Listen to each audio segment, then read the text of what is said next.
우크라이나 위기 타결 실마리. 미러 외교장관 회담 종료. 동유럽 우크라이나의 전쟁 위기가 고조되고 있는 가운데 미국과 러시아의 외교수장이 오늘 이 문제를 논의했습니다. 상황이 조금은 진전된 것처럼 보이는데요.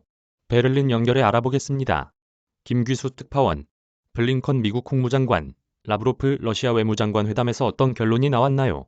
두 나라 외교수장들은 스위스 제네바에서 한국 시각으로 21일 오후 7시부터 회담을 시작했는데 비교적 이른 시간인 오후 9시쯤 마무리했습니다.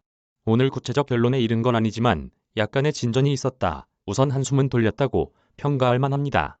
회담 직후 라브로프 러시아 외무장관이 단독 기자회견을 가졌는데요. 라브로프 장관은 러시아가 요구했던 사항들에 대해 미국이 다음 주까지 문서로 답변을 주기로 했다고 밝혔습니다. 러시아의 요구 사항은 옛소련 국가들을 나토 회원으로 받아들이는 것을 중단한다는 내용 등인데요. 미국이 서면 답변을 한다면 러시아의 요구 중 수용 가능한 것과 불가능한 것을 담게 될 것으로 보입니다. 일단은 최악의 사태는 막은 건데 미국 측은 어떤 얘기를 하고 있나요? 전개될 것 같나요? 블링컨 장관도 기자회견을 통해 우크라이나의 상황을 완화하고 궁극적으로 필요한 조치를 위해 준비가 돼 있는지 확인하는 게 이번 회담의 목표였다고 설명했습니다. 그러면서 라브로프와의 대화가 솔직하게 이루어졌고 러시아와 우크라이나 사태를 계속 논의하기로 했다고 말했습니다.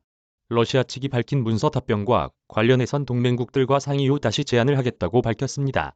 하지만 여전히 러시아를 향한 경고를 멈추지 않았습니다. 러시아가 직접적 공격 수단 외에 사이버 공격이나 중군사적 행동도 할 수 있다며 어떠한 유형의 침공이라도 엄청난 결과를 초래하게 될 것이라고 말하기도 했습니다. 한편 오늘 회담으로 일단 양측이 시간을 번 것으로 보입니다. 서방 측은 계속해서 러시아를 협상장으로 끌어내 총성이 울리는 상황을 최대한 피하고자 할 것으로 보입니다. 러시아도 우크라이나 침공 의사가 없다고 거듭 밝히면서 해결의 공을 미국과 서방으로 넘긴 상태여서 당분간은 소강 상태가 계속될 것으로 보입니다.